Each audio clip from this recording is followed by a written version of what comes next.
की सख्त सजा है। मर्डर में और बलात्कार में आजीवन कारावास और फांसी तक की सजा है। तो इसलिए ये अगर हम समाज को जागरूक करते रहें कि इस तरीक़ा की घटनाएं ना हों और हम अपनी बहन बेटी की तरह ही हर एक बहन बेटी को अपना समझें। जातिगत भावना देख करके कार्रवाई, अपराधी पकड़े ही नहीं जाते, उन पर फूल बरसाए जाते हैं। तो ये सरकार की कहीं ना कहीं राम रहीम की बलात्कार के में और मर्डर में सजा हुई। राम रहीम को बार बार जेल से साथ बलात्कार हुआ। जब उनके सजा पूरी होने से पहले उनके अभियुक्तों को छोड़ा गया और उन्हें बताया गया संस्कारी ब्राह्मण हैं सर, फिर उनको फूल माला पहना के उनका स्वागत किया गया। बनारस हिंदू विश्वविद्यालय में एक छात्रा के साथ भाजपा के आईटी सेल के 3 पदाधिकारियों ने, लड़के नहीं 3 भाजपा के पदाधिकारियों ने बलात्कार किया। पुलिस को पूरी पता चल गई। इसके बाद घटना के बाद आंदोलन हुआ, पूरी यूनिवर्सिटी बंद रही, बनारस में आंदोलन हुआ और वो लड़के मध्य प्रदेश के चुनाव में भाजपा का काम करते रहे। जैसे ही वहाँ जमानत हुई है और जमानत के बाद भाजपा के लोगों ने उन्हें फूल मालाओं से उनका स्वागत किया है। अगर सरकार और इतनी बड़ी पार्टी बलात्कारियों का सम्मान करेगी, माला पहनाएगी, फूल माला पहनाएगी, फूल बरसाएगी, तो बलात्कारियों को किस मुंह से रोकेगी? कि अपनी फैमिली को कंट्रोल करना, अपने फैमिली का जो लड़के हैं, बहन बेटियां, उनको थोड़ा समझाएंगे। है कि सबसे पहले घर में शिक्षा दी जानी चाहिए हर लड़के को, ठीक है। दूसरा ये है कि स्कूल कॉलेजों में भी महिलाओं के लिए स्पेशल में, मतलब लड़कों के लिए महिलाओं को मतलब महिलाओं के बारे में समझाने के लिए स्पेशल क्लास। की आर्थिक स्थिति कमजोर होती है, शारीरिक रूप से कमजोर होते हैं, उसका ये लोग दुरुपयोग करते हैं, उनका शोषण करते हैं, उन पर अत्याचार करते हैं। अगर पहली बात तो उनकी एफआईआर दर्ज होती ही नहीं है 99%। अगर दर्ज कर भी दी तो उनको सारे लोग इकट्ठा होकर के फैसला करने के लिए मजबूर कर देते हैं। थाने में भी होता है, अस्पताल में भी होता है, जज जुडिशरी भी करती है, शोषण करती है जुडिशरी भी। कहीं भी उनको सरकार को चाहिए कि जो प्रॉपर मात्रा में जितने जजेस होने चाहिए उतनी भर्ती करें। सबसे ज़्यादा समस्या यही होती है कि तारीख लगती रहती हैं, जज हैं नहीं, ओवर बर्डन रहता है और जो प्रक्रिया बहुत तेज़ी से चलनी चाहिए। इस तरह के मामले फास्ट ट्रैक कोर्ट में जाने चाहिए, जिनको निस्तारण 1-2 महीने में या 6 महीने। अभी एनसीआरबी के जो डाटा आया है वो बहुत चौंकाने वाला है। उसमें केंद्र सरकार ये मान रही है कि उत्तर प्रदेश में महिलाओं के प्रति सबसे ज़्यादा अपराध दर्ज हुए हैं। और ये तो दर्ज हैं, जो दर्ज नहीं है, जो थाने पर सुनवाई नहीं होती है, पीड़ित थाने तक जाने की हिम्मत ही नहीं जुटा पाते हैं और जो पुलिस है उन्हें डराती है, धमकाती है, फैसला कराने का प्रयास हैं। ये जेंडर आधारित अपराध होते हैं। और अभी आप बोल रहे हैं कि वकील के साथ ऐसा हो रहा है। इस देश में महिला किसी भी जाति, किसी भी प्रोफेशन, किसी भी धर्म की हो, उसके साथ जिम्मेदारी सिर्फ और सिर्फ व्यक्ति विशेष की नहीं होती है, प्रशासन की एक अपनी विशेष जिम्मेदारी होती है। अपराध नियंत्रण की ताकत शक्ति में होती है, शक्ति प्रशासन के पास है। किसी विशेष व्यक्ति को जाति विशेष का डर नहीं होता है, उसे प्रशासन का। देश तटस्थ हैं, जो देश तुरंत एक्शन लेते हैं, सख्त कानून है। वहाँ जो आंकड़ा है सजा का वो बहुत अच्छा है और वहाँ पे कानून महिलाओं के प्रति अधिकारी हैं। जब वो देखते हैं कि बलात्कारी सवर्ण समाज का है और जो विक्टिम है महिला वो SC ST अनुसूचित जाति या जनजाति या पिछड़े वर्ग से आती है, तो वो सख्त कार्रवाई नहीं करते, बल्कि विक्टिम को ही और धमकाने का काम करते हैं। इसी वजह से मुल्जिमों के हौसले बढ़ जाते हैं और इस तरीक़ा के अपराध बढ़ते हैं।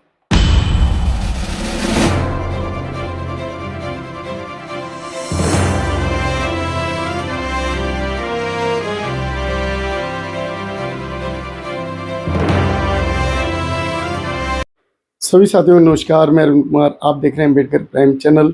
साथियों, अभी मैं गौतम बुद्ध नगर कोर्ट के अंदर हूं और कोर्ट में एक जो एडवोकेट महिला, उसका कुछ दिन पहले रेप हुआ है। और रेप क्यों होता है महिलाओं का और इसको किस तरीके से रोका जाएगा, इस पर हम चर्चा करेंगे। ये वकील जो बैठे हुए हैं, इनका ये ग्रुप है, ये बताएंगे समाज में ये जो घटनाएं हो रही हैं इन्हें कैसे रोक सकते हैं। सभी को नमस्कार। सर, ये जो रेप हो रहे हैं, रेप क्यों होते हैं और जो इसको कैसे रोक सकते हैं, हम इस पे आपसे चर्चा करेंगे।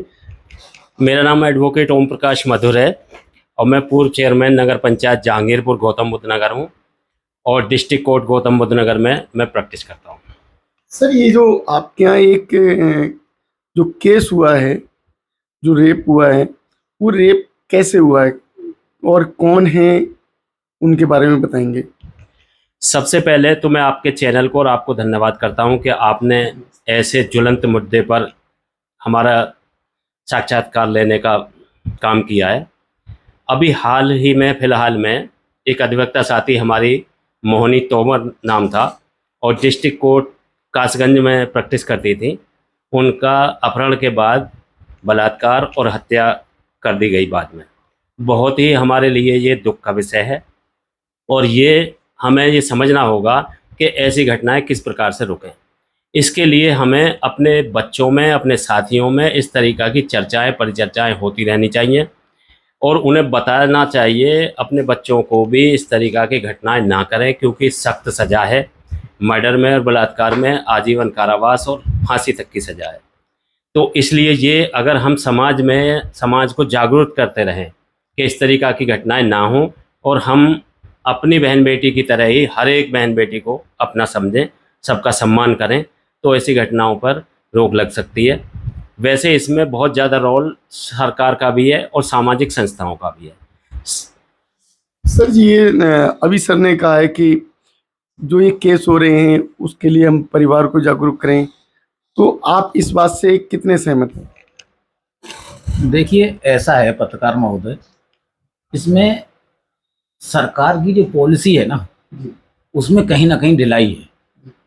सरकार की जो पॉलिसी है उसमें जातिगत भावना देख करके कार्रवाई होती है। एक तरफ यदि कोई बहुजन समाज का कोई अपराधी है, वैसे मैं इस फेवर में नहीं हूँ, अपराधी अपराधी है, अपराधी कोई जात नहीं होती, लेकिन फिर भी सरकार की पॉलिसी में यहाँ कहीं ना कहीं ढिलाई है, क्योंकि सरकार की पॉलिसी से ही अधिकारी कार्यान्वित करते हैं। अब इसमें जाति देख करके कहीं अपराधी को गोली मारी जाती है, कहीं अपराधी पकड़े ही नहीं जाते, उन पर फूल बरसाए जाते हैं।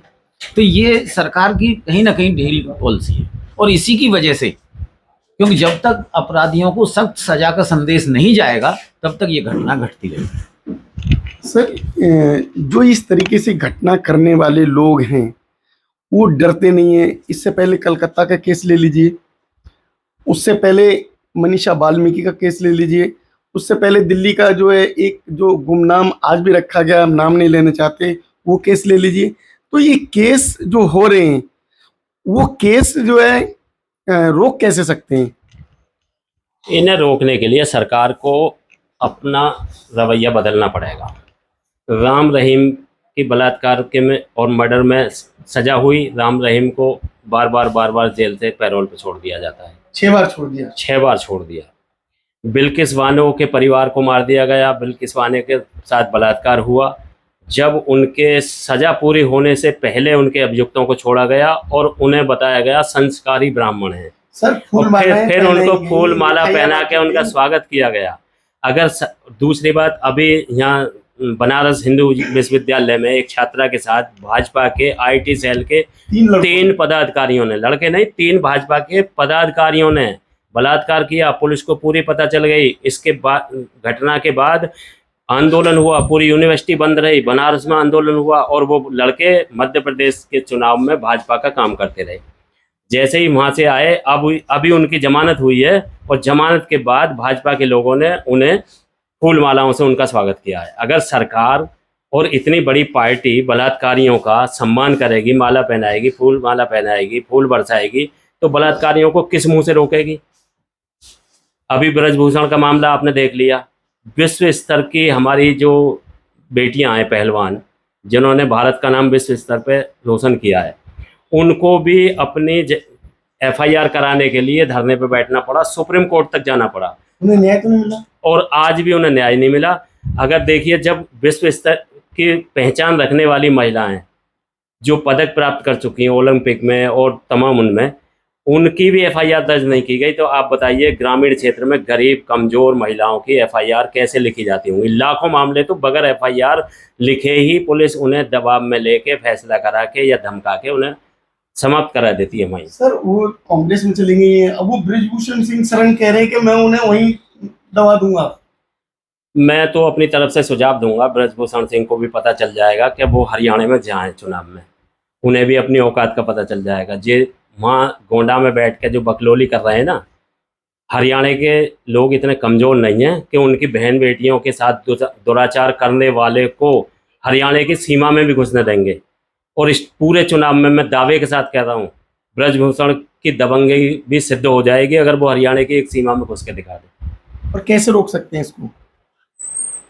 तो रोकना तो वैसे ही, जैसे हमारे सीनियर एडवोकेट सर ने बताया है अभी, कि सबसे फर्स्ट बात है कि अपनी फैमिली को कंट्रोल करना। अपने फैमिली के जो लड़के हैं, बहन बेटियां, उनको थोड़ा समझाएंगे, समझाने के बाद ही मतलब उन्हें थोड़ा गाइड करेंगे कि बेटा ऐसे नहीं करना है। वकील साहब, जो ये केस हैं, केस को हम देखते हैं कि दिन पे दिन बढ़ावा मिल रहा है। जो अभी की गवर्नमेंट है, गवर्नमेंट के समय जो रेप करने वाले लोग हैं उन्हें फूल मालाएं मिलती हैं और मिठाइयाँ मिलती हैं, वो कैसे देखते हो आप? क्या उन्हें पुरस्कृत किया जा रहा है? मेरा मानना यह है कि सबसे पहले घर में शिक्षा दी जानी चाहिए हर लड़के को, ठीक है। दूसरा ये है कि स्कूल कॉलेजों में भी महिलाओं के लिए स्पेशल में, मतलब लड़कों के लिए महिलाओं को मतलब महिलाओं के बारे में समझाने के लिए स्पेशल क्लास होनी चाहिए, उनको समझाया जाना चाहिए। क्योंकि दूसरे देश हमारे देश से काफ़ी आगे हैं, क्योंकि वहाँ पे महिलाओं के लिए समझाया जाता है कि भाई ये मतलब बहन बेटियां हैं, तो इस तरीके के अपराधों को बढ़ावा नहीं दिया जाना चाहिए। अच्छा, ये हमारे जो समाज में जो ये बुराइयां फैली हुई हैं, ये जो रेप हो रहे हैं, ज़्यादातर SC ST OBC के साथ ही क्यों होते हैं? उनकी आर्थिक स्थिति कमज़ोर होती है, शारीरिक रूप से कमज़ोर होते हैं, उसका ये लोग दुरुपयोग करते हैं, उनका शोषण करते हैं, उन पर अत्याचार करते हैं। अगर पहली बात तो उनकी FIR दर्ज होती ही नहीं है 99%, अगर दर्ज कर भी दी तो उनको सारे लोग इकट्ठा होकर के फैसला करने के लिए मजबूर कर देते हैं, शासन और प्रशासन के लोग मजबूर कर देते हैं। और उनको ये नहीं है कि वहीं वो हुआ उनका बलात्कार थाने में भी होता है, अस्पताल में भी होता है, जज जुडिशरी भी करती है, शोषण करती है जुडिशरी, कहीं भी उनको न्याय नहीं मिलता है। सर, ये अभी सर ने कहा है कि जो है जुडिशरी के द्वारा भी शोषण होता है, रेप होता है। तो हम सर जुडिशरी में आप जज को जो है किस तरीके से इस तरीके जो केस हैं उन केसों में सख्ती बरतने के लिए कह सकते हैं? सबसे पहले तो सरकार को चाहिए कि जो प्रॉपर मात्रा में जितने जजेस होने चाहिए उतनी भर्ती करें। सबसे ज़्यादा समस्या यही होती है कि तारीख लगती रहती हैं, जज हैं नहीं, ओवर बर्डन रहता है, और जो प्रक्रिया बहुत तेज़ी से चलनी चाहिए। इस तरह के मामले फास्ट ट्रैक कोर्ट में जाने चाहिए, जिनका निस्तारण 1-2 महीने में या 6 महीने में हो जाना चाहिए। और जो बात रही जुडिशियल इस सिस्टम की, तो कहीं ना कहीं ये भी दोषी होते हैं, ये भी पीड़ित को इतना न्याय दिलाने के पक्ष में नहीं है कि जो उनकी समझें, उनकी व्यथा समझें और जल्दी से जल्दी उस पर निर्णय लें। अच्छा सर, ये जो अभी जो लड़की कहें, महिला कहें, जो एडवोकेट थी, तो उनका रेप हुआ है और उनका फिर मर्डर भी कर दिया, तो क्या जब जो है ये लॉयर अगर सुरक्षित नहीं है तो एक आम जनता कैसे सुरक्षित हो सकती है? बिल्कुल बात सही है आपकी। इस प्रदेश में अभी NCRB के जो डाटा आया है वो बहुत चौंकाने वाला है। उसमें सरकार, ये केंद्र सरकार ये मान रही है कि उत्तर प्रदेश में महिलाओं के प्रति सबसे ज़्यादा अपराध हुए हैं, दर्ज हुए हैं। और ये तो दर्ज हैं, जो दर्ज नहीं है, जो थाने पर सुनवाई नहीं होती है, पीड़ित थाने तक जाने की हिम्मत ही नहीं जुटा पाते हैं, और जो पुलिस है उन्हें डराती है, धमकाती है, फैसला कराने का प्रयास करती है। इसका सबसे ज़्यादा परिणाम घातक यही है कि इनकी प्रॉपर सुनवाई नहीं होती है, इन्हें न्याय नहीं मिल पाता है। जो दोषी लोग हैं, जो इस तरह की दूषित मानसिकता के लोग हैं, उन्हें मनोबल बढ़ जाता है उनका, और वो फिर दूसरी तरह से क्राइम में लग जाते हैं। सर, मैं आपसे भी चर्चा करना चाह रहा हूँ कि ये जो अभी जो केस बढ़ रहे हैं, क्या क्यों ना हम इस तरीके जो केसेस होते हैं उसमें जजों को या जो है हमारी सरकार को ये चाहिए कि ऐसे केसेस में तुरंत ही उन्हें मृत्युदंड की सज़ा दी जाए, और ये फास्ट ट्रैक कोर्ट में जो है एक समय निश्चित कर दिया जाए, महीने 2 महीने इतने में उनको करना ही करना है। जिससे लंबा केस जाता है तो वो केस कमज़ोर हो जाता है। आप इस बात पे क्या कहना चाह रहे हैं? देखिए, न्याय व्यवस्था की जब हम बात करते हैं तो एक अच्छा न्याय जरूरी नहीं है कि बहुत जल्दी डिसाइड कर लिया जाए। हमारी न्याय प्रणाली की जो खासियत है, जो विशेषता है, वो ये है कि हम किसी भी बेगुनाह को सजा नहीं देना चाहते। अगर जांच जब तक पूरी तरीके से नहीं होगी, बिना किसी भेदभाव के, बिना किसी निष्पक्षता के नहीं होगी, तो आप ये डिसाइड नहीं कर सकते कि जो मामला चल रहा है वो कितना जेन्युइन है, वो कितना सच्चाई से भरा हुआ है। तो मैं हर मुकदमे, ये रेप नहीं, आप किसी भी मुकदमे में जल्दबाजी को मैं समर्थन नहीं करता हूँ। सर लेकिन अभी जो केस हुआ है, ये जो महिला एडवोकेट, हाँ, वो तो मर्डर कर दिया ना उसको। तो इस तरीके जो मर्डर कर दें रेप के बाद, तो उसमें क्या कहोगे आप? देखो, ये रेप जैसे जो केस होते हैं ये जेंडर आधारित अपराध होते हैं। और अभी आप बोल रहे हैं कि वकील के साथ ऐसा हो रहा है। इस देश में महिला किसी भी जाति, किसी भी प्रोफेशन, किसी भी धर्म की हो, उसके साथ में अपराध हो रहा है। यहाँ आपका सवाल ये नहीं होना चाहिए कि वकील के साथ में ऐसा हुआ। यहाँ सवाल ये होना चाहिए कि कौन सा ऐसा वर्ग है जो सुरक्षित दिखाई दे रहा हो। महिला आधारित, ये जेंडर आधारित अपराध हैं, ये सभी के साथ होते हैं। लेकिन सर ये जो अपराध बढ़ रहे हैं, इसमें SC ST OBC ज्यादा हैं, प्रताड़ित हैं, उसको उसके ऊपर क्या कहेंगे आप? देखिए, मैं क्या समझ नहीं है SC ST में? नहीं, ऐसा नहीं है। मैं इस समाज में देखता हूँ जो SC ST जो वर्ग है, ठीक, ये अपने अधिकारों को लेके कानून के प्रति बहुत ज़्यादा सजग है और बहुत ज़्यादा समझदार है, और अपने अधिकारों के प्रति और किसी भी चीज़ के प्रति जितनी शालीनता से, जितने अपने अधिकारों की रक्षा करने के लिए प्रयास करता है, और मैं किसी को देख नहीं पाता हूँ।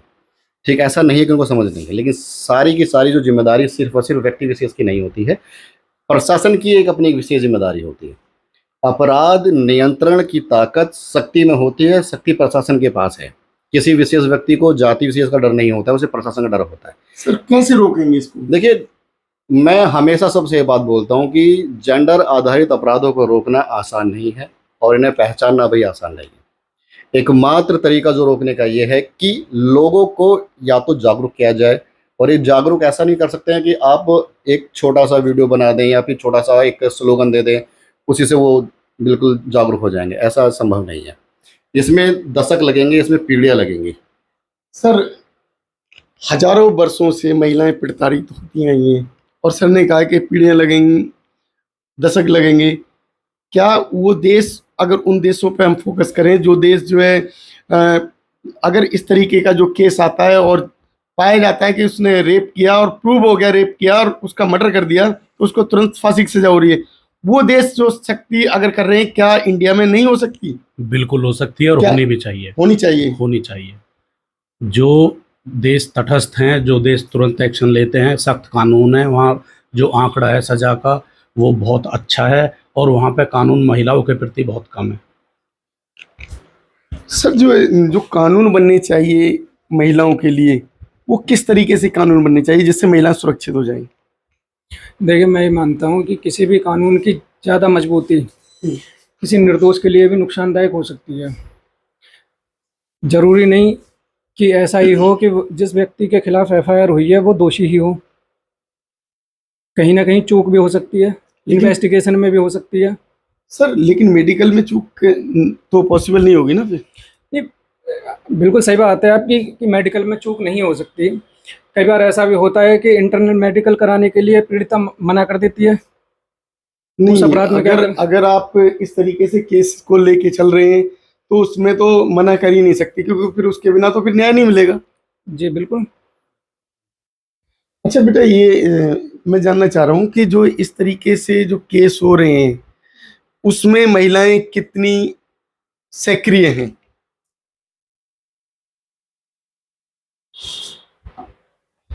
सर महिलाओं की भागीदारी जो केसेस में कितनी है? जो देखिए, शहरों की महिलाएं तो थोड़ी फॉरवर्ड होती हैं, पढ़ी लिखी होती हैं, और उन्हें ऐसे उसमें जागरूक होती भी है और होना भी चाहिए। लेकिन ग्रामीण क्षेत्र में एक तो शिक्षा की कमी, दूसरी आर्थिक स्थिति, तीसरी मनुवादी सरकार चल रही है और मनुवादी अधिकारी हैं। जब वो देखते हैं कि बलात्कारी सवर्ण समाज का है और जो विक्टिम है महिला वो SC ST अनुसूचित जाति या जनजाति या पिछड़े वर्ग से आती है, तो वो सख्त कार्रवाई नहीं करते, बल्कि विक्टिम को ही और धमकाने का काम करते हैं। इसी वजह से मुल्जिमों के हौसले बढ़ जाते हैं और इस तरीक़ा के अपराध बढ़ते हैं। अगर सरकार और अधिकारी निष्पक्ष रूप से हर पीड़ित को अपने परिवार की महिला, अपनी बहन बेटी माने, तो मैं कह रहा हूँ किसी की हिम्मत नहीं पड़ेगी कि किसी महिला के साथ कोई बदतमीजी कर जाए। ऐसे अरब देशों में है, अगर किसी ने कुछ कर दिया तो उसका हाथ काट दिया, सर काट दिया, तो हिम्मत बहुत कम पड़ती है। यहाँ जब बलात्कारियों का आप सम्मान करोगे, बलात्कारियों में जाति ढूंढोगे और विक्टिम को जाति के आधार पर उसकी मेडिकल कराने में पुलिस 24-24 घंटे लगा देती है, एक हफ्ता नहीं मेडिकल नहीं कराती, बिठाए रखती है। अभी कल परसों की घटना है, एक हमारी महिला अधिवक्ता है बरेली में, उसको प्रधान के लड़के छेड़खानी करते हैं जब वो कोर्ट आती जाती है। उसने पुलिस में FIR की, कोई कार्रवाई नहीं की। प्रधान ने उसके खिलाफ झूठी FIR कर दी, उसको पुलिस परेशान करने लगी। उसने कल SSP कार्यालय पर जाके तेल छिड़क के आत्मदाह करने का प्रयास किया है। तो जब देखिए पुलिस ही अभियुक्तों से, मुलजिमों से मिली हुई है, तो किस तरीक़ा से रोका जा सकता है? क्या पुलिस पैसे खाती है? पुलिस पैसे भी खाती है और जातिवाद भी है। जातिवाद, हाँ। फिर जब ऊपर से ही जातिवाद है, सरकार की तरफ से जातिवाद है, तो प्रशासन भी उसी तरीक़ा से काम करता है। और ज़्यादातर की पोस्टों पे, मेन पोस्टों पे स्पेशल STF यानी स्पेशल ठाकुर पुलिस बैठाई रखी है। सब थाना अध्यक्ष ज़्यादातर ठाकुर हैं, ब्राह्मण हैं, और वो दलितों के साथ अत्याचार में शामिल हैं। महिलाओं के बलात्कार क्यों होते हैं, तो ये आप लोगों को हमारे कमेंट बॉक्स में ज़रूर बताना है कि महिलाओं के बलात्कार क्यों होते हैं और कौन इसका जिम्मेदार है। अगर फूल मालाएं पहनाई जाएंगी, बलात्कारियों को मिठाइयाँ खिलाई जाएंगी, तो बलात्कार क्या रोके जा सकते हैं? इसी के साथ आप सभी को जय भीम, नमोदय, नमस्कार।